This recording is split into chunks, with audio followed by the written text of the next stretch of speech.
शांता को आप चाहे जितनी भी पट्टी पढ़ाओ, जितना भी अपने वश में कर लो, पर शांता हमारे खिलाफ कभी ना बोल सके, कभी नहीं। मैं अब आपकी आंखों से नहीं डरती। मैंने फैसला किया है कि मैं सच का साथ दूंगी। विश्वास हो गया मने, अब तारे जीवन में कितनी दुख तकलीफें परेशानियां आ जाएं, तू ना झुकेगी ना रुकेगी।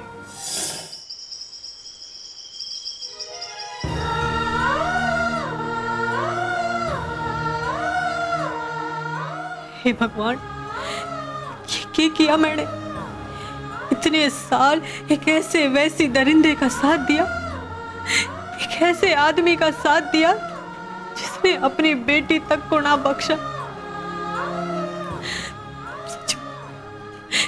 आज अपने आप पर घिन आ रही है। शांता, तू इतनी पावड़ी तो नहीं थी, तुझे कुछ भी दिखाई ना दिया, इतनी अंधी हो गई थी तू। अपने पति की भक्ति में जिसको तू राम समझे बैठी थी, वो रावण निकला, रावण। जिस तरह रावण ने अभिनय करके सीता का हरण किया था, ठीक इसी तरह इसने अच्छाई का नाटक करके मेरी बुद्धि का हरण किया। इसने जैसे नचाया नाच, जो दिखाया मैंने देखा। अरे और तो और अपने पाप में मुझे भी सहभागी बना लिया। आखिर जेल में जिस फोन से इसने अपने छूटने की सिफारिश लगवाई थी, वो मैंने ही तो दिया था।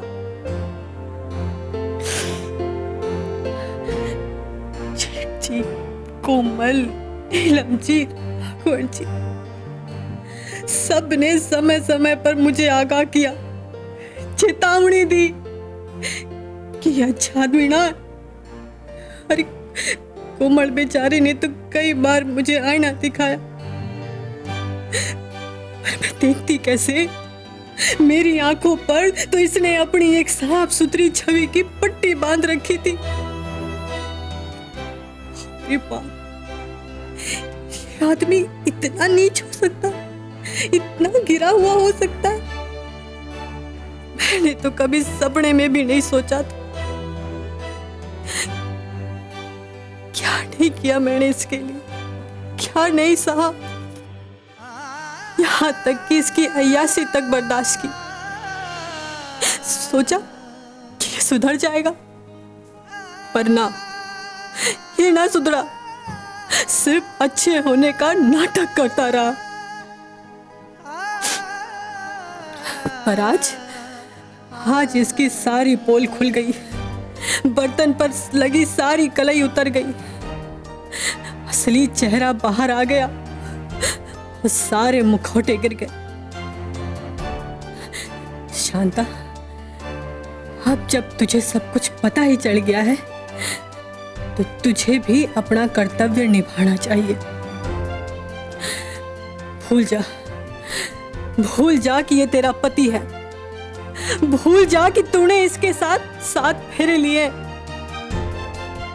सब कुछ भूलकर अपना फर्ज निभा, होनी तो वैसे भी होकर ही रहेगी। कोमल, कहाँ है?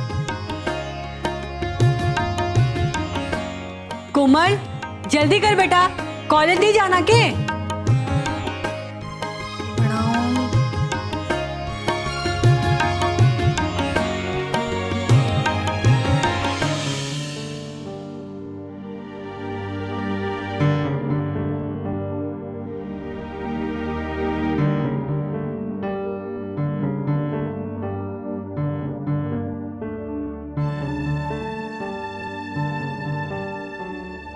मैं किचन में आ गई हूँ, आप सब लोग अपनी अपनी मांग बता दो।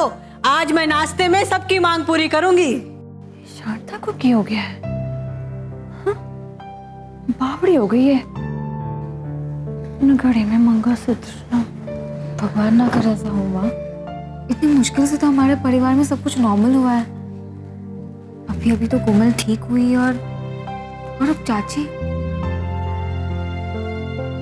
सरोजनी बेटा, तने नहीं लग रहा कि ये खुश होने का कुछ ज्यादा ही नाटक कर रही है? हाँ माँ, हो सकता है। आपको पता है, मनोविज्ञान में कहते हैं कि जब इंसान अंदर से बहुत दुखी होता है ना, तो वो बाहर उतना ही खुश होने की कोशिश करता है। अरे कोई बता क्यों नहीं रहा है? अगर 1 मिनट में आप लोगों ने नहीं बताया ना, तो मैं अपना नाश्ता बनाकर यहाँ से निकल जाऊंगी। अरे शांता,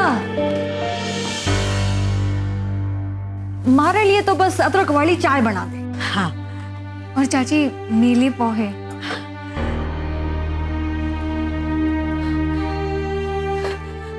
कोमल, तू नीचे आ रही कि मैं ऊपर आऊं?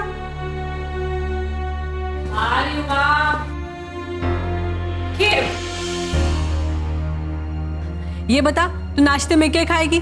पोहा बना दूं और टिफिन के लिए सूखे आलू और पराठे?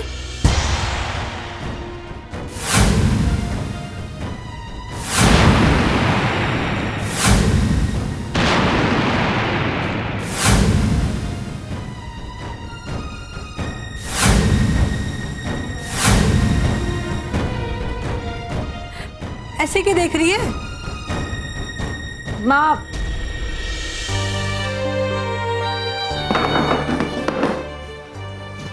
क्यों क्या? ये सब क्या है? क्या है?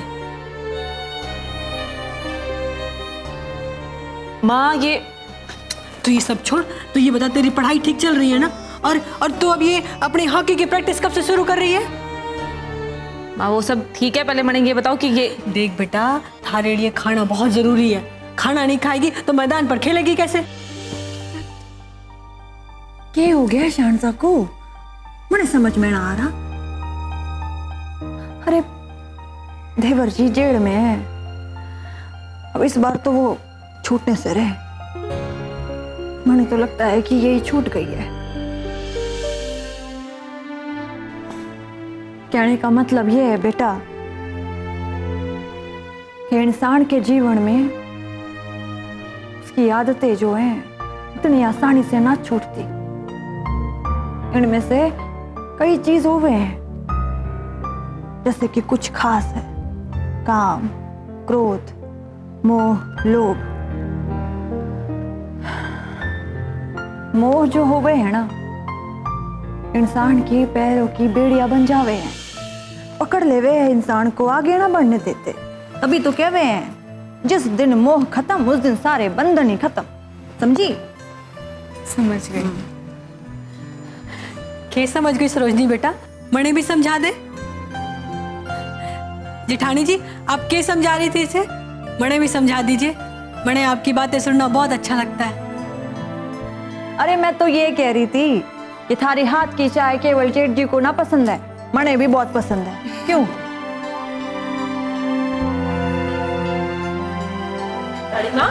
बस चाय और खाना? अरे खाना, खाना तो कमाल का बनाती है बेटा, मने जितना कमाल करना था ना, रसोई में कर लिया। अब तने कमाल करना है मैदान में। ना कमाल तो मैं देख रही हूँ शांता। आज तो तू जरूरत से ज्यादा ही खुश दिख रही है।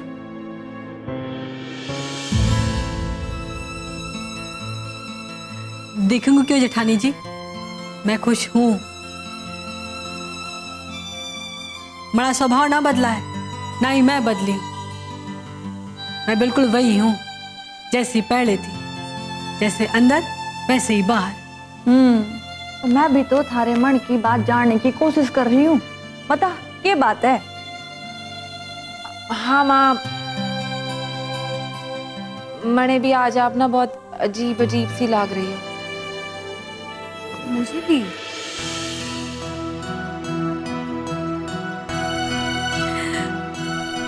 जेठानी जी, क्या मैं आपको भी अजीब सी लग रही हूँ? ना ना, बिल्कुल भी ना।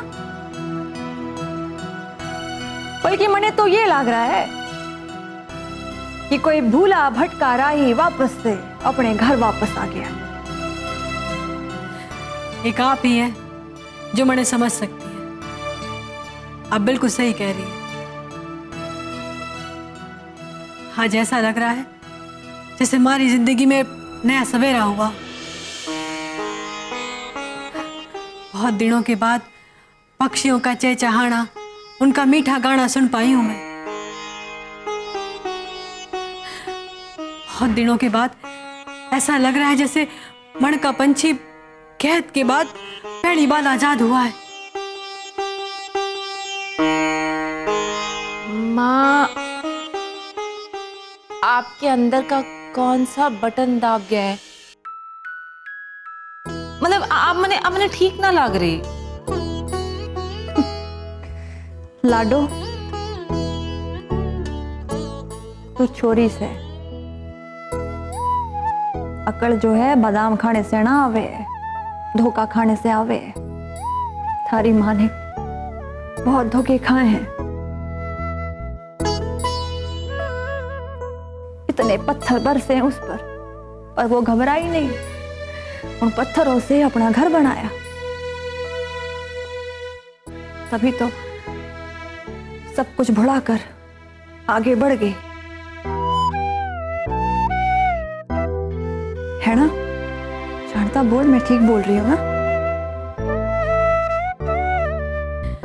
आप कैसे गलत कह सकती हैं जेठानी जी? आप तो नफ्स पकड़ना जानती हैं, और जो आदमी नफ्स पकड़ना जानता है ना, उससे बीमारी कैसे छुप सकती है। आज मैंने जेठ जी की वो कविता याद आ गई जो उन्हें मैंने पढ़ने को दी थी। जो बीत गई सो बात गई। जीवन में एक सितारा था, माना उमड़ने प्यारा था। वो डूब गया तो डूब गया।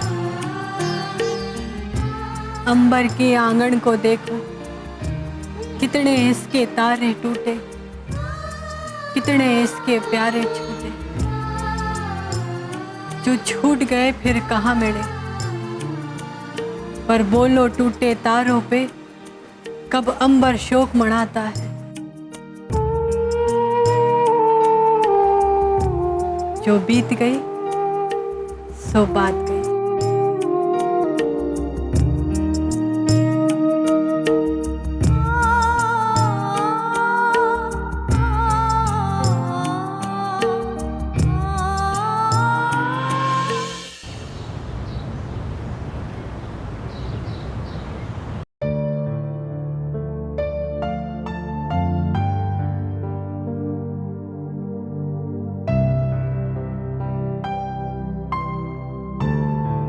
अम्मा, what happened?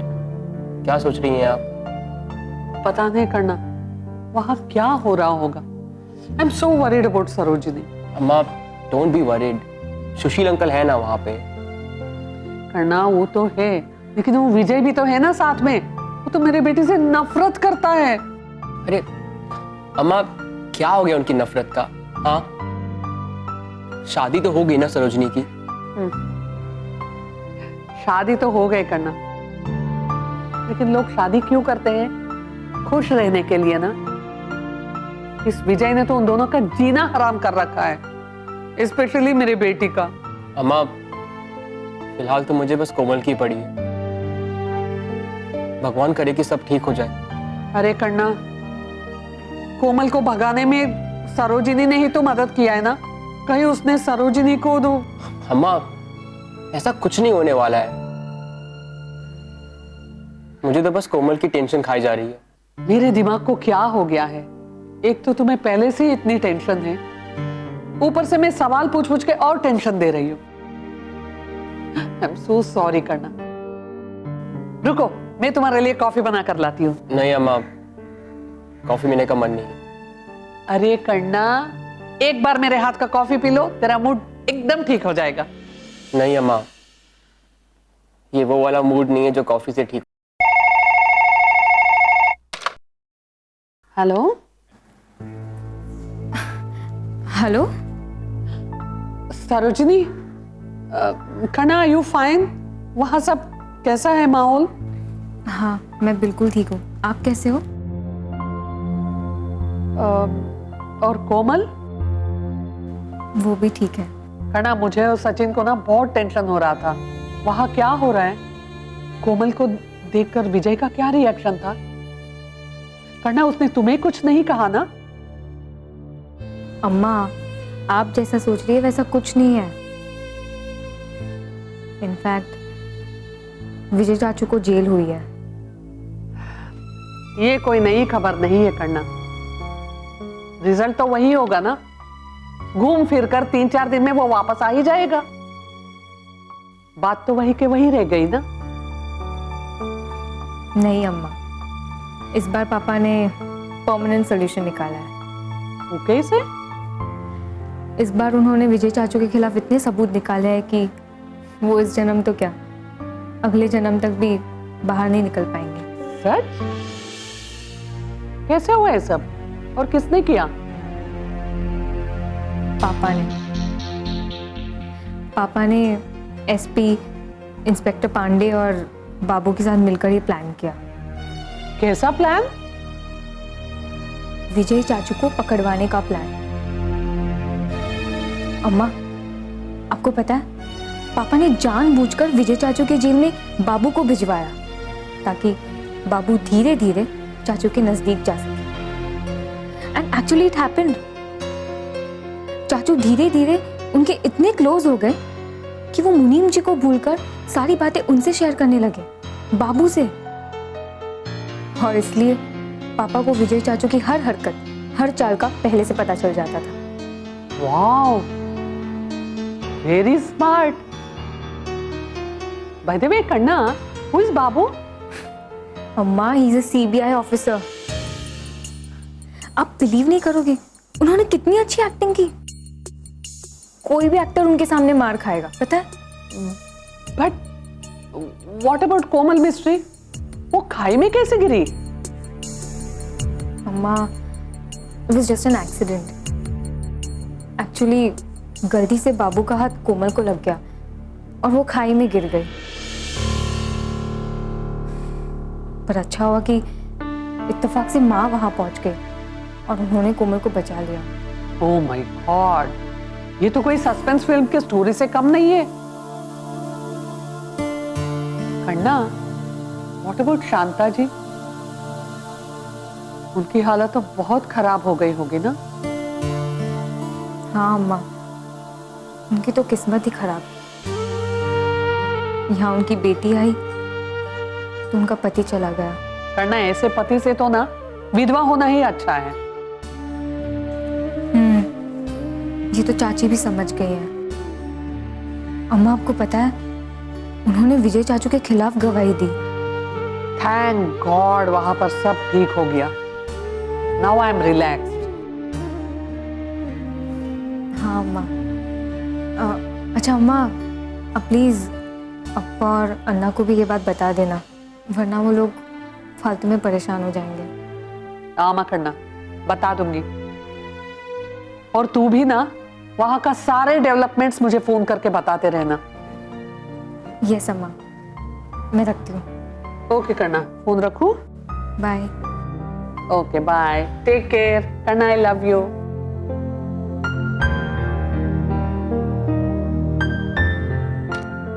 Komal is fine.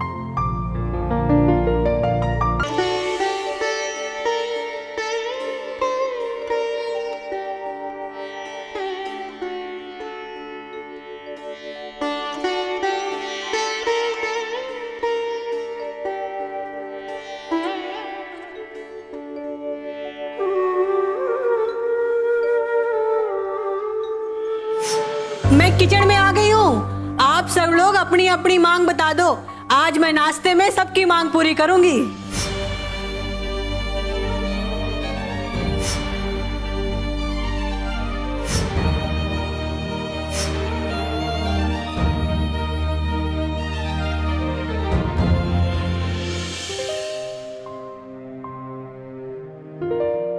Sharda, जी जेठानी जी। तू बुरा ना माने तो थारे से एक बात पूछूं? जी पूछिए।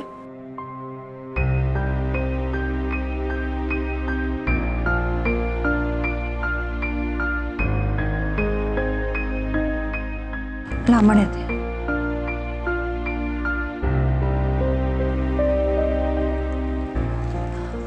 ये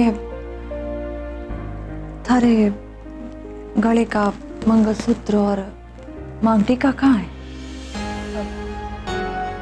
बक्से में है। बक्से में?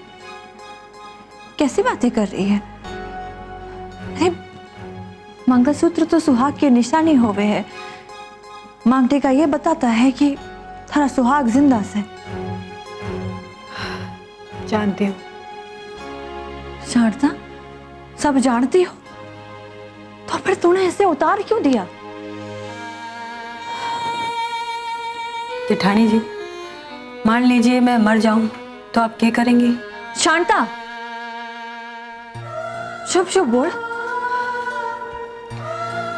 मुझे समझ नहीं आता कि जब भी हम मौत की बात करते हैं तो इतना घबरा क्यों जाते हैं।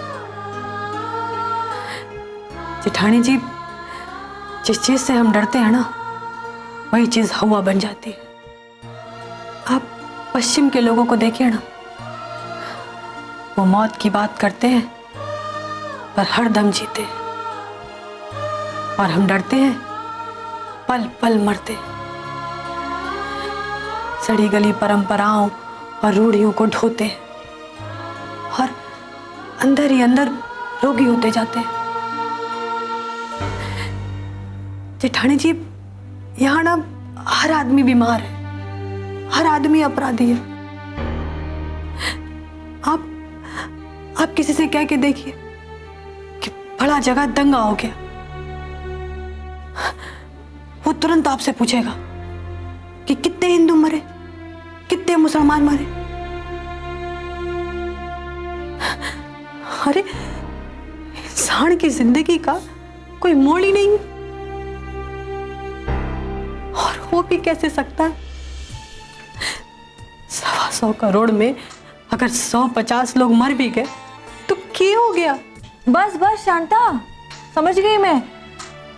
और मैं थारी ये गहरी बातों को सुनकर आश्चर्य में पड़ गई हूँ। इतनी गहरी बात करनी सीखी कहाँ तुमने? इंसान चाहे तो क्या नहीं कर सकता। ये सब उन किताबों का कमाल है जो जेठ जी ने मैंने पढ़ने को दी थी। एक अच्छी किताब आपकी सोच बदल सकती है, और सोच से समाज बदले जा सकते हैं, देश बदले जा सकते हैं। पहले मकान कच्चे जरूर होते थे, लेकिन रिश्ते पक्के होते थे। और आज मकान पक्के होते हैं, लेकिन रिश्ते एकदम कच्चे। और ये तस्वीर भी तो छाया है, काली एकदम। और ऐसे भी तस्वीर तो नेगेटिव से ही डेवलप होती है ना।